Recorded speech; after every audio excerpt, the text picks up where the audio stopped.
I'm on a walk. These rocks right here are inspiring a homeschool idea because you can truly build learning around everything. So think about that. There were many different types of rocks in one spot. So how many different ideas can we think about with how to turn something like a pile of rocks into a learning experience? Number one, sorting biggest to littlest, right? Sorting. Sorting is a critical thinking activity.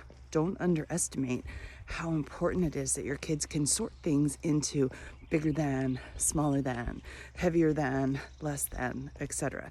So think of all the ways that you can sort. You can sort by size. You can sort by weight.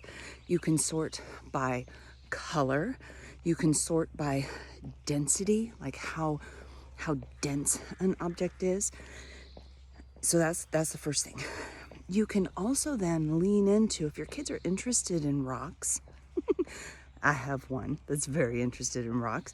Actually, when you do laundry, you have to be very careful to empty his pockets because otherwise, in the washing machine. But you can lean into what is a rock? How are the different rocks categorized? Because remember, as you're sorting, bigger than, less than, all those things, scientists do the same things. They categorize things by deciding, let's look at this characteristic, let's look at this quality, and then let's divide and place things into the various categories.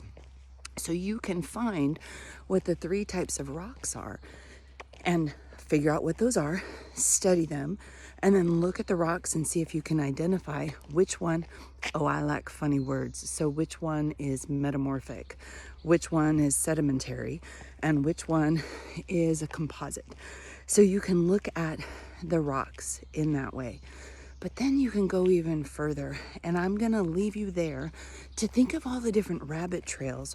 What are the different uses for rocks besides the obvious, that they're just stumbling blocks when you're out walking?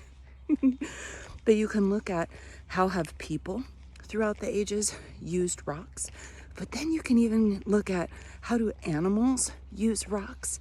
And right there in this 2.5-minute video, you have enough information about rocks to keep you and your kids busy for at least a month. If your kids love rocks, it can be 2 months, 6 months, a year, or a lifelong project. And I'm not joking. That turns into something like geology or mining. So look around and see if you can find something like that pile of rocks that I just saw on my walk. Leave it in the comments and see how many ideas we can come up with how you can take that simple thing in your normal life and turn it into something that is an amazing learning project. Have fun. I almost forgot. When my kids were studying the different types of rocks in earth science somewhere in middle school, together we created a learning packet about geology and volcanoes and all those things. I'll drop the links in the description below. Have fun.